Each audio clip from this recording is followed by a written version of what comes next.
আমরা এক তীব্র মানসিক যাতনা নিয়ে আজকের সংবাদ সম্মেলনটি করতে যাচ্ছি। দেশের সার্বিক আইন শৃঙ্খলা পরিস্থিতির অবনতিতে আমরা অত্যন্ত উদ্বিগ্ন। আপনারা জানেন, রাজধানীর চকবাজার থানার ব্যবসায়ী ও যুবদল কর্মী মোহাম্মদ সোহাগকে প্রকাশ্য দিবালোকে অত্যন্ত নৃশংস কায়দায় নির্মমভাবে পাথর মেরে হত্যা করা হয়েছে। এমন নৃশংস বর্বরতা প্রত্যক্ষ করে সমগ্র জাতি স্তম্ভিত। আমরা এই নৃশংসতার তীব্র নিন্দা, প্রতিবাদ ও ধিক্কার জানাচ্ছি।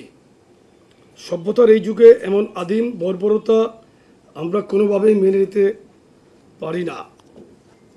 এই ঘটনায় সংশ্লিষ্ট ও ইন্ধন দাতা হিসাবে যাদের নাম এসেছে তাদের সকলকে, মামলায় যাদেরকে আসামি করা হয়েছে, আমাদের 3 সংগঠনের আমরা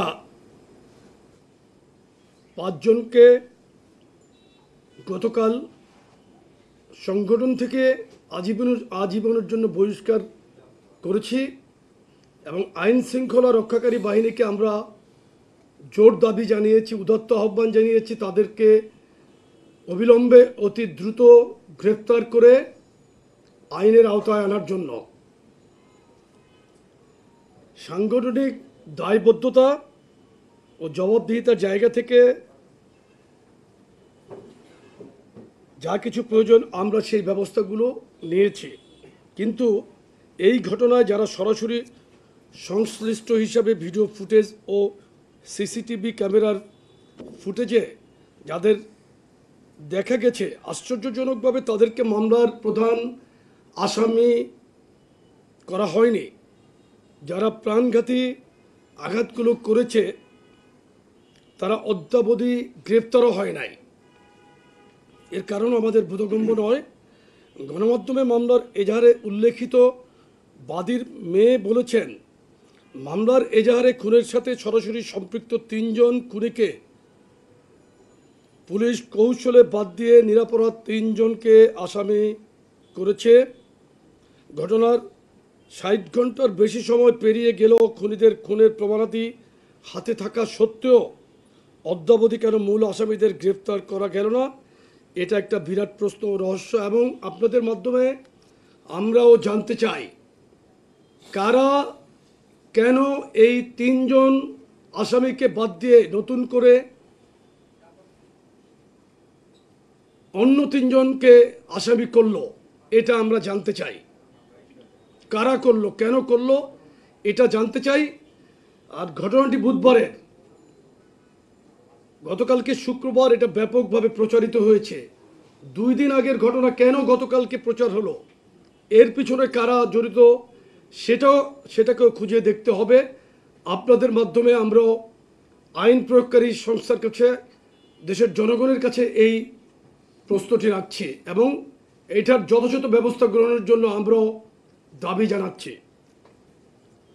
আপনারা জানেন, গত 5ই আগস্ট দীর্ঘ 1.5 যুগের অবর্ণনীয় নির্যাতন, নিপীড়ন, গুম, খুন, 16 লাখ গায়েবী মামলা, ইতিহাসের বর্বরতম ফ্যাসিবাদী নিষ্পেষণ থেকে দেশ ও জাতি ও বাংলাদেশ জাতীয়তাবাদী দলের নেতাকর্মীরা মুক্তি লাভ করে এই দীর্ঘ 16 বছর যাবৎ বিএনপি নেতাকর্মীরা নিজেদের জীবন, কেরিয়ার, পরিবার, ব্যবসা সহ জীবন ও সম্পদকে বিপন্ন করে এক বর্বর ফ্যাসিস্ট একনায়কের বিরুদ্ধে মাঠের প্রতিরোধটুকু জারি রেখেছিল। তারা গুম, খুন, অপহরণ সহ নানামাত্রিক বর্বরতার নির্মম শিকার হয়েও কখনো মাঠ ছেড়ে যায়নি। গত জুলাইয়ের আন্দোলনে আমরাই সবচাইতে বেশি ত্যাগ স্বীকার করেছি। সর্বমোট যে শহীদের তালিকা আমরা অদ্যাবধি পেয়েছি তার প্রায় অর্ধেক সংখ্যকই আমাদের দলীয় নেতাকর্মী।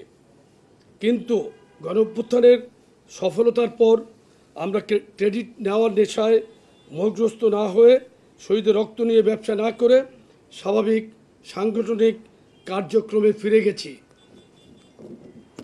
এই যেমন গত 3 দিন আমরা ফেনীতে যে ভয়াবহ বন্যা, আমাদের 3টি সংগঠনে 3টি উপজেলায় সেই ভয়াবহ বন্যায় কাজ করছি। আমরা সার্বক্ষণিকভাবে মনিটরিং করছিলাম ওখানে কিভাবে কি হচ্ছে।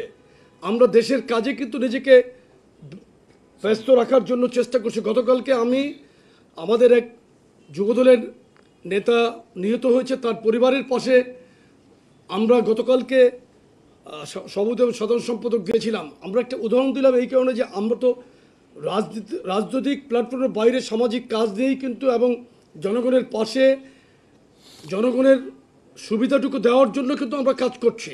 আমরা শুধু ক্রেডিট নেওয়ার জন্য আগস্ট অভ্যুত্থানকে নিজেদের পকেটে করায়ত্ত করার জন্য আমরা ব্যস্ত থাকছি না। কিন্তু প্রিয় সাংবাদিক ভাই ও বোনেরা, আপনারা অবগত আছেন গত কয়েক মাসে সারা দেশের যে কোনো জায়গা থেকে যখনই আমাদের নেতাকর্মীর বিরুদ্ধে অভিযোগ উত্থাপিত হয়েছে, আমরা অভিযোগের প্রাথমিক সত্যতা পেলেই চূড়ান্ত ব্যবস্থা গ্রহণ করেছি।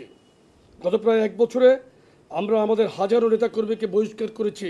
আমরা কোথাও দায় এড়ানোর রাজনীতি করিনি, আমরা কোনো ঘটনা ঘটলে অস্বীকার করিনি, বরং দায় গ্রহণ করে সর্বোচ্চ সাংগঠনিক ব্যবস্থাটুকু নিশ্চিত করেছি।